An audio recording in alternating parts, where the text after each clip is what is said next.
Bonjour à toutes et à tous déjà. On va attendre un petit peu que tout le monde puisse se connecter. J'espère que vous m'entendez bien déjà. Donc, s'il y a quoi que ce soit au niveau du son ou autre, n'hésitez pas à nous le signaler. Bonjour. Sachant que je serai accompagné pendant ce webinaire en back-office par Carla. Donc, s'il y a quoi que ce soit sur le côté technique, n'hésitez pas à nous le signaler. On pourra vous accompagner pour que vous puissiez ce webinaire. Donc, déjà, je me présente. Pierre Mélinger, donc consultant organisation handicap et diversité au sein d'Elzea. Et le groupe Johnny Live a vraiment voulu mettre en place ces sessions de webinaire pour pouvoir maintenir le lien avec son écosystème, pouvoir continuer à vous accompagner et faire en sorte de continuer la démarche sur l'inclusion de personnes en situation de handicap. Voilà un petit peu le thème du webinaire. Pour ceux qui ne nous connaissent pas, donc le groupe Join Live, c'est un acteur vraiment de l'inclusion de personnes handicapées avec des actions de recrutement, également de communication. Donc pour ma part, moi je fais partie de l'entité Avisea, qui est la plus sur l'activité de conseil et d'accompagnement sur toutes les thématiques de diversité et de handicap en entreprise. Donc on a différents volets. Déjà la partie plus diagnostic qui regroupe toute l'activité de conseil. On a également un volet plus formation, où là on va vous accompagner sur des formations sur mesure en fonction de vos besoins. On a également une partie assistance, où là ça regroupe notamment une ligne handicap pour pouvoir vous accompagner sur le sujet, notamment de la reconnaissance. Et une partie plus digitale, notamment avec des challenges en ligne. Voilà un petit peu pour la présentation du groupe.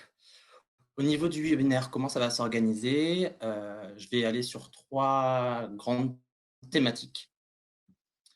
Donc, la première, ce sera un petit rappel, au niveau, du contexte et de l'impact, de cette crise sanitaire du confinement, que ce soit sur nos organisations et également sur la partie plus candidat. Et je vais également faire un rappel sur, les principes, des recrutements de travailleurs handicapés. Ensuite, dans un second temps, je vais vous présenter en fait un exemple de projet de recrutement qu'on a actuellement à mener avec Avisa, où on a dû s'adapter justement par rapport aux différents contextes qu'on rencontre actuellement. Et ça sera une première piste d'axe de réflexion que vous pourrez éventuellement transposer dans vos organisations. Et en dernier point, on va esquisser quelques pistes que vous pourriez et balayer l'ensemble des pistes qu'on pourrait mettre en place pour justement continuer à mobiliser ces candidats en situation de handicap durant cette période. Donc, si jamais d'ailleurs vous avez des questions durant tout le module, n'hésitez pas à les poser dans l'onglet chat tout au long du webinaire, hein. On pourra du coup y répondre à la fin ou durant le cursus en fonction des questions. Donc n'hésitez pas, ça rendra d'ailleurs le module un peu plus interactif. Donc si je débute au niveau du contexte, ce que nous avons pu constater, c'est que les entreprises se sont adaptées assez rapidement et ont su réagir face à la situation. Ce qu'on a constaté chez la plupart de nos clients, c'est une baisse assez significative des volumes de recrutement, notamment, enfin, elle a été diminuée, on va dire, elle a été diminuée de 2 ou 3. Donc ça a eu un impact direct forcément sur les équipes recrutement avec des réorganisations en interne en raison de la baisse des volumes de recrutement et des mesures notamment du chômage partiel. Côté candidat, qu'est-ce qui se passe également durant cette période?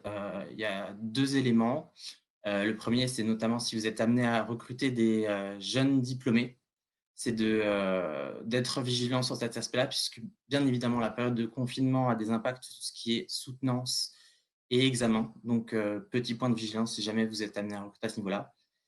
Et je vais terminer la phase de contexte avec une note un peu plus positive qui concerne en fait directement les candidats, puisque vous l'avez peut-être remarqué, mais il y a une prolongation des droits au chômage pour ce public en raison de la situation depuis le 1er mars. Et un dernier élément que je n'ai pas indiqué sur la présentation, c'est que si jamais vous êtes également amené à recruter des candidats qui ont démissionné de leur précédent emploi pour rejoindre votre structure, ces derniers peuvent également pouvoir bénéficier en fait d'un élargissement des droits au chômage. C'est Muriel Pénicaud qui l'a indiqué assez récemment. Donc, si jamais vous avez des candidats qui sont dans ce contexte-ci, vous pouvez également leur en faire part.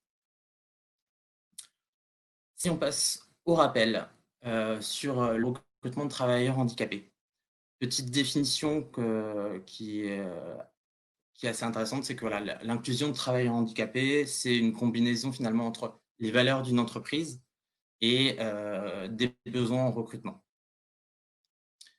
Ce que je voulais également rappeler à chacun, c'est que bien évidemment, lorsqu'on est dans un contexte de recrutement de travailleurs handicapés, que ce soit d'ailleurs dans un entretien téléphonique ou un entretien en présentiel, il y a des questions qu'on ne peut pas poser. Bien sûr, la question du handicap ou de la nature du handicap est un élément sur lequel il ne faut pas se rentrer, puisque le handicap peut être assimilé également à tout ce qui concerne la situation médicale, et donc rentre dans la vie privée. En revanche, vous avez bien sûr la possibilité de questionner sur tout ce qui concerne les aménagements de poste éventuels et la compensation, puisque ça lui aura un lien direct avec l'activité professionnelle. Et le dernier rappel, c'est également que, bien évidemment, dans ce cadre-ci, votre interlocuteur privilégié, c'est vraiment le médecin du travail, puisque c'est lui qui va émettre toutes les préconisations qui rentrent sur l'aspect handicap de la personne. Donc voilà au niveau, au niveau du contexte et de la première partie. Ce que je souhaite faire désormais, c'est vous raconter un petit peu une situation qu'on est en train d'accompagner pour notre client, où on a un projet de recrutement. Alors, ce projet de recrutement, c'est un dispositif qui est un projet de recrutement et de formation qui a été esquissé, décidé depuis un certain temps, puisqu'on a planifié cette action-là depuis novembre-décembre 2019. C'est vraiment un projet d'assez grande envergure où en fait on va former des personnes en situation de handicap, mais également qui sont dans les critères euh, social. On va les former sur des métiers techniques où le client a vraiment un gros besoin de recrutement, et notamment sur trois bassins d'emploi qui sont la région parisienne, la région lyonnaise et la région de Marseille. Et on a un volume de recrutement important puisqu'on est sur 10 à 15 candidats par bassin d'emploi. Ça fait un total de 30-45 recrutements, donc c'est vraiment un projet important. Et pour cela, on a justement lancé des actions de recrutement depuis janvier 2020. Donc là, on est en plein dedans. Donc on a déjà là aujourd'hui une trentaine, quarantaine de candidats qui sont sourcés et pressentis sur ce poste. Et avec des entretiens qui devaient se dérouler avec les opérationnels et les RH en avril. Justement, sur la dernière quinzaine d'avril, on devrait être en plein dedans actuellement. Mais comme vous en doutez, on ne peut pas mettre cela en place à ce jour. D'autant plus qu'il y avait un organisme de formation externe qui était associé à ce projet, qui actuellement ne peut plus recevoir de public.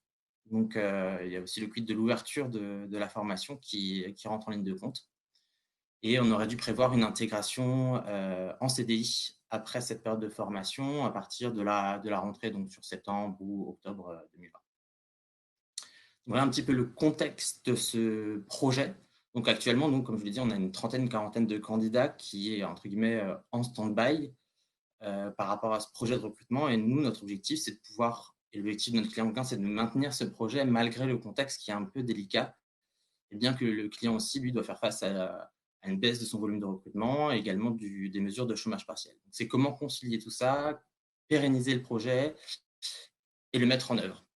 Donc, ce qu'on a pu commencer à faire avec les candidats, c'est différentes mesures. La première, c'est on a fait un point avec les cabinets de recrutement qui sont sollicités sur le dispositif pour pouvoir vraiment avoir une action de communication envers ce public, pour pouvoir vraiment les rassurer parce qu'ils étaient tous vraiment aussi inquiets par rapport à ce qui se déroule.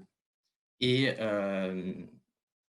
on a chacun du coup pu échanger avec eux directement pour leur rappeler que vraiment le projet allait se maintenir déjà, parce qu'il y avait une crainte à ce niveau-là et qu'on les tiendrait au courant, qu'on voulait vraiment créer une proximité avec eux pour vraiment les maintenir dans le dispositif et faire en sorte qu'ils soient rassurés.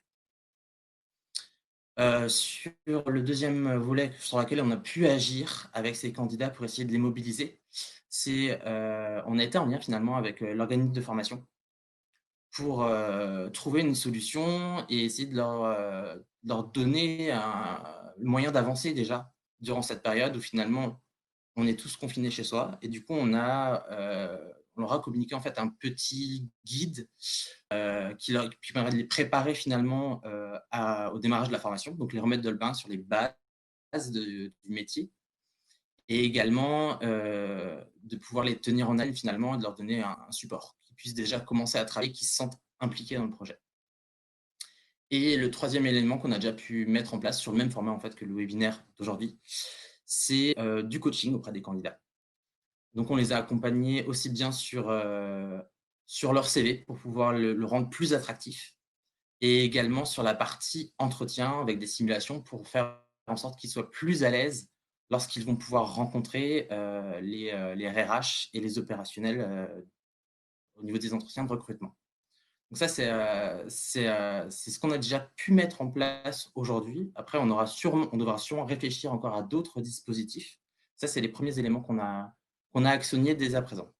Et ce qu'on a pu constater finalement en mettant cela en place, c'est que déjà, on a une meilleure proximité avec les candidats et on a aussi réussi à les impliquer dans le dispositif. Donc, ça les a engagés, si vous voulez, en fait, et ils sont vraiment beaucoup plus. J'ai le sentiment qu'ils sont plus impliqués, en fait, dans l'action de recrutement qu'on met en place chez notre client. Donc, ça, c'est les premiers aspects positifs qu'on a pu constater.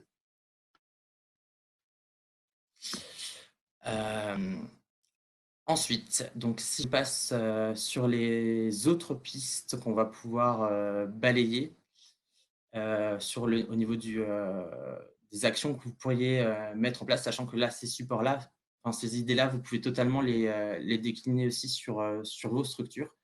Par exemple, là, sur le support pédagogique, c'est lié à une action de formation. Mais par exemple, si vous avez des candidats qui sont dans un process de recrutement, ce qui est possible déjà de leur communiquer, c'est notamment, par exemple, des tests, si c'est quelque chose qui est dans votre process de recrutement.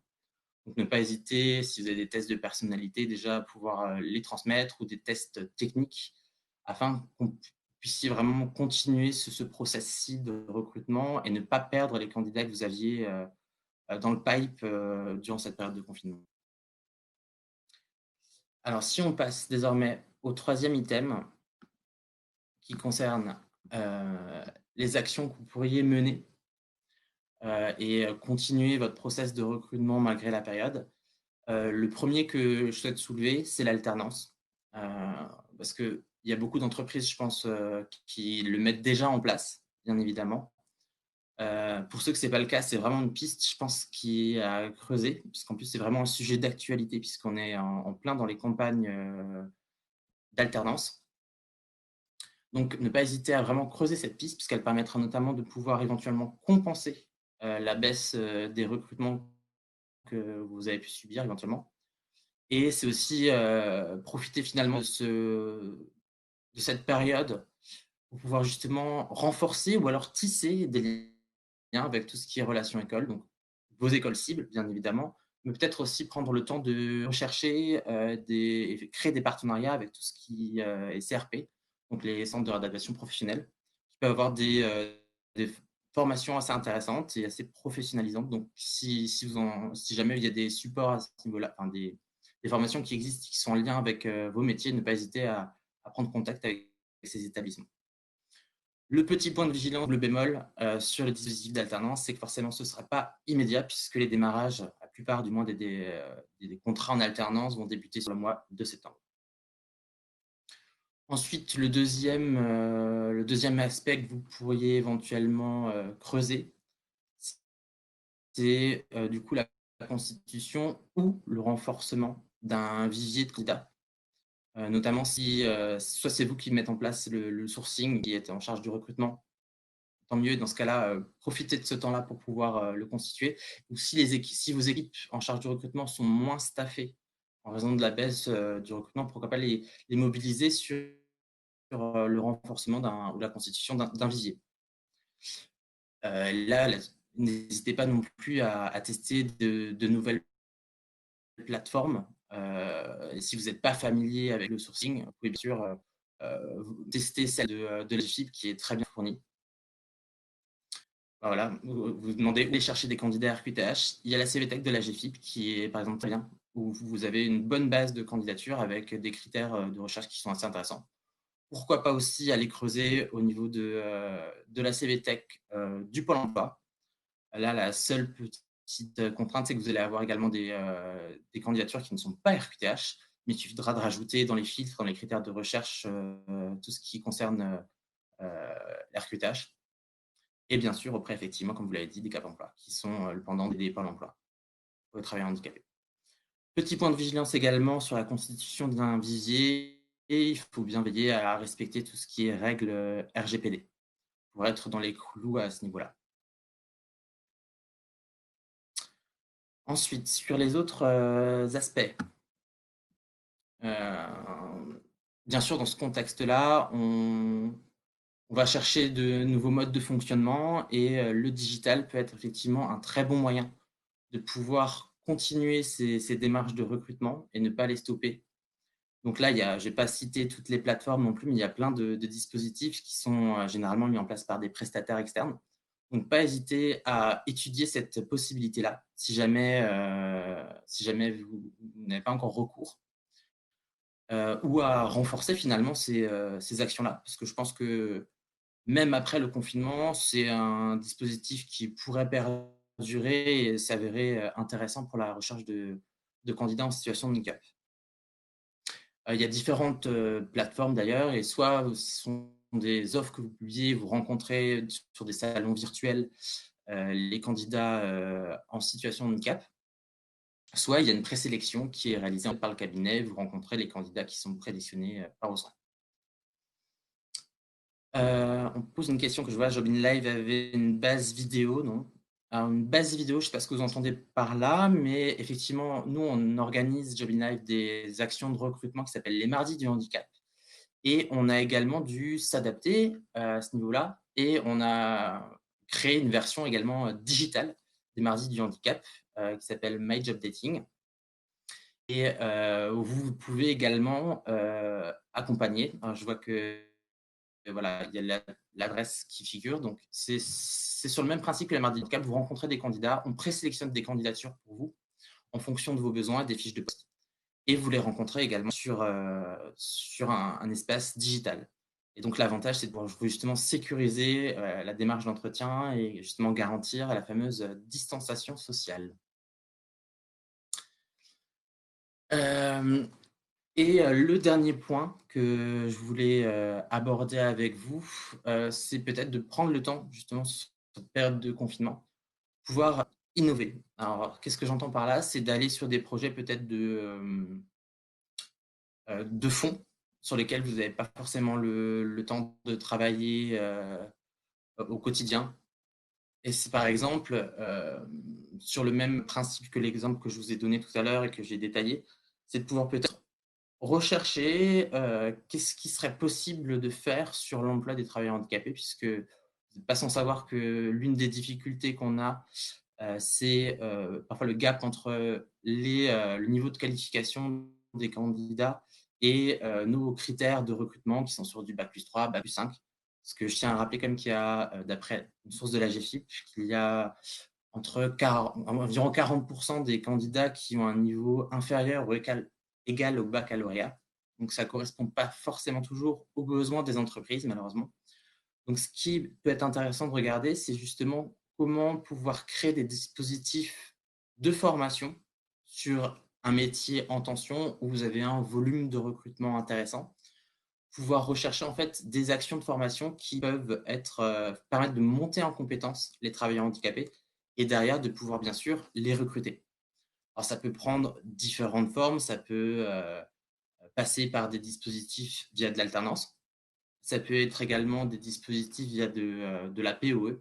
Alors pour ceux qui ne connaissent pas la POE, c'est une préparation opérationnelle à l'emploi et c'est un dispositif, de Pôle emploi qui permet de former, des personnes, qui sont inscrits à Pôle emploi sur, un certain volume d'heures. Il y a un maximum de 400 heures de formation.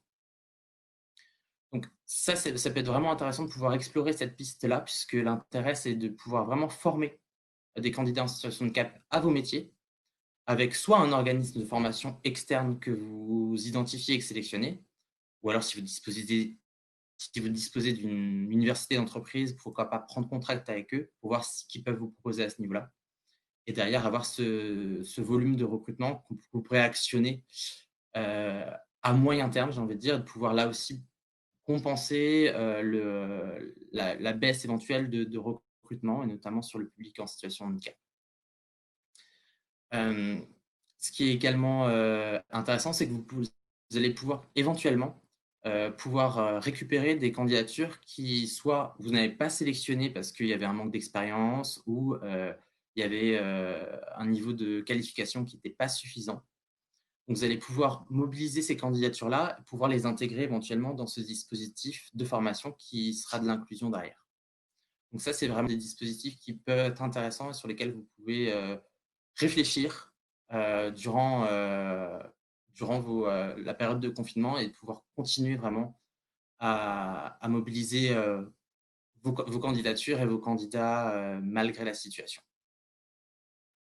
Donc voilà un petit peu sur le parcours et les différentes actions que je voulais vous présenter afin que vous puissiez vraiment continuer à mobiliser vos candidats malgré la situation et avec différents volets pour que vous puissiez trouver la solution qui sera la plus adaptée à votre cas de figure, à vos contraintes bien évidemment. Donc voilà un petit peu le dispositif.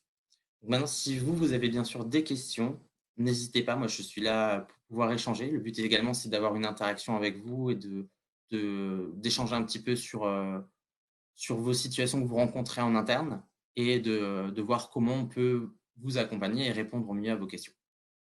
Donc n'hésitez pas pour que je puisse vous répondre. Bien évidemment, si je n'ai pas immédiatement la réponse à votre question, on pourra revenir vers vous, soit par mail, ça nécessitera peut-être des recherches un peu plus poussées, mais on vous répondra du coup à l'issue. Je vois qu'il y a quelqu'un qui est en train d'écrire et de poser une question.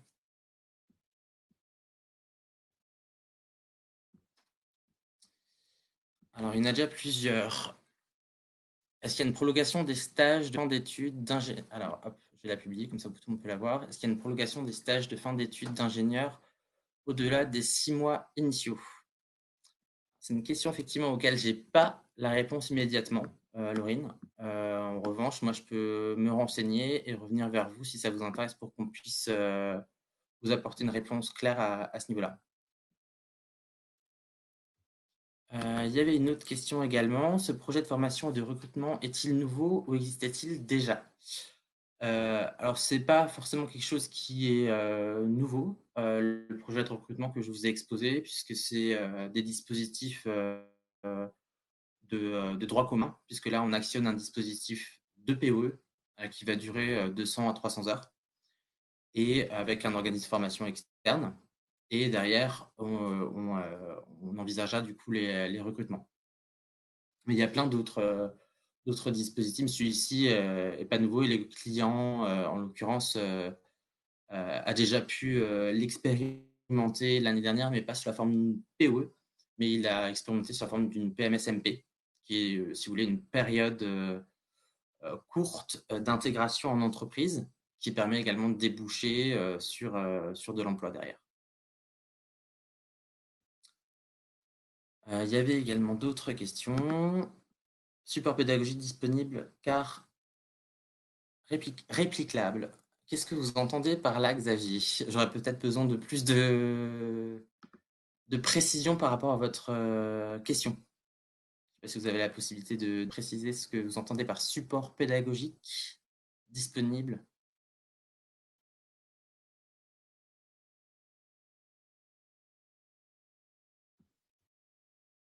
Je vous laisse peut-être le temps d'écrire pour pouvoir répondre à votre question.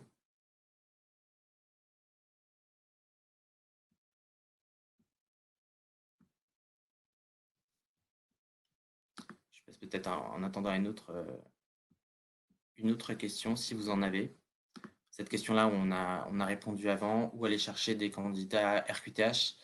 Bien évidemment, il y a plein de dispositifs différents. On l'a évoqué avant. Il y a les emplois, il y a les CVTech de la GFI, puis il y a des prestataires spécialisés dans le recrutement de travailleurs handicapés. Vous pouvez également solliciter du coup des associations qui œuvrent dans le domaine et comme je l'ai évoqué, les CRP qui sont des centres de réadaptation professionnelle qui mettent en place des formations pour les travailleurs handicapés. Et là, bien évidemment, vous pouvez recruter ces profils-là à l'issue de leurs actions. Et du coup, il y avait d'autres questions, pardon. Si vous avez des produits pédagogiques, ces docs sont-ils partageables avec nous? Des supports pédagogiques. Alors déjà, ce qu'il faut savoir, c'est qu'à la fin du webinaire, vous allez bénéficier en fait du support de présentation. Donc, il vous sera envoyé par mail. Vous aurez également du coup le replay de l'action de formation. Donc, ces supports-là vous seront directement transmis par email. Il y avait également une autre question. Quand vous parlez de renforcer les relations écoles pendant cette période, avez-vous des suggestions?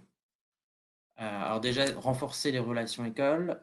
Déjà, si vous avez des écoles cibles avec lesquelles vous avez déjà des relations, c'est peut-être de leur envoyer très précisément des offres de manière peut-être plus poussée, en leur détaillant vraiment vos besoins, de voir s'ils organisent peut-être même des actions de recrutement, parce qu'il y a certaines écoles qui font des salons. Donc là, bien évidemment, ce sera compliqué d'y participer en présentiel, mais peut-être qu'il y a des dispositifs à distance. Et là également, comme on l'a dit tout à l'heure, si ce n'est pas déjà le cas, de pouvoir justement tisser des liens avec des CRP, donc d'autres établissements qui font de la formation pour les personnes sur handicap. Alors, je vois qu'il y a une question sur le CPF. Peut-on utiliser CPF compte personnel de formation jusqu'à un budget de 3 000 € à 150 heures, pardon. Alors là, j'ai pas immédiatement là non plus la réponse. En revanche, Guillaume, je note votre question et je me permettrai de revenir vers vous par email là également, parce que je préfère me renseigner pour ne pas vous dire de bêtises, tout simplement. Je crois avoir balayé l'ensemble des questions, il me semble. Sauf si vous en avez d'autres, n'hésitez pas. Ah, je vois qu'il y en a une autre. Alors, je ne peux pas encore la publier, mais je vous l'ai dit. Ah, voilà. Les organismes de formation qui continuent les apprentissages à distance ont des candidats TH ou pas en recherche d'alternance ou emploi. Alors, c'est possible que les organismes de formation qui continuent l'apprentissage à distance aient des candidats, bien sûr, en handicap dans leurs apprenants. Et éventuellement, si c'est des dispositifs où il y a de l'alternance, c'est possible qu'ils soient en recherche d'alternance et d'emploi derrière. Là, il faut directement prendre contact avec ces organismes qui continuent l'apprentissage à distance. Là, ça rejoint également le renforcement des relations écoles. Donc, n'hésitez pas à voir avec eux si déjà il y a des formations qui se rapprochent de vos métiers. Et là également, à leur transmettre directement vos offres d'emploi, que ce soit sur de l'alternance ou de l'emploi en CDD, CDI.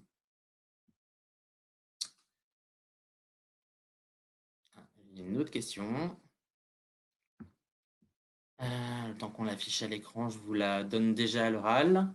Donc, il m'arrive de croiser des handicapés Bac plus 5 avec plus de 20 ans d'expérience qui ne trouvent pas d'entreprise. Que peuvent-ils faire? À Bac plus 5 avec 20 ans d'expérience, alors il faut déjà voir avec eux ce qui effectivement pêche au niveau soit de l'attractivité de leur CV. Si les postes qu'ils visent sont des postes qui sont peut-être assez bouchés déjà au niveau du secteur. Ce qui est possible, c'est soit qu'ils puissent justement intégrer des dispositifs avec des formations courtes, comme je l'ai présenté tout à l'heure. Ça leur permet vraiment de remettre le pied à l'étrier déjà. soit des dispositifs en alternance s'ils sont prêts à pouvoir s'engager dans un tel dispositif et ça leur permet vraiment de s'insérer de manière un peu moins contraignante, on va dire, pour l'entreprise avec un contrat plus court, pouvoir faire leurs preuves surtout, montrer, leurs compétences pour envisager derrière d'avoir un recrutement, pérenne en CDI, par exemple. Mais, faut vraiment étudier là, c'est dur de vous donner une réponse précise sans voir le profil de la personne, et la situation. Mais après, voilà, peut-être que des actions courtes de formation avec des passages en entreprise, peuvent être un bon moyen de retrouver un emploi. Ah, vous me dites à 55 ans. J'ai déjà accompagné moi des publics en situation de handicap qui étaient, on va dire, seniors,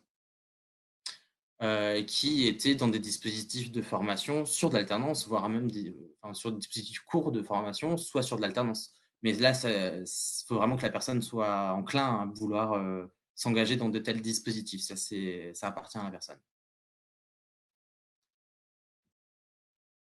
Je je vois qu'il y a une autre remarque, du moins de Laurence. Je trouve, ouais, effectivement. Ouais, comme je l'ai dit, il faut voir au cas par cas la candidature et le projet professionnel, de la personne, effectivement. Ça rejoint un petit peu, ce que je disais. Je vois qu'il y a une dernière peut-être question de, Laurine.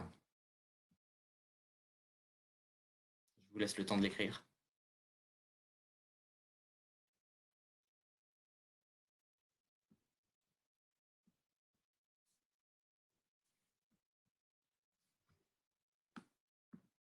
OK, bon. Finalement, Laurine, vous êtes ravisée. Ah si, effectivement. Donc j'ai reçu une candidature pour un poste RSE alliant l'immobilier.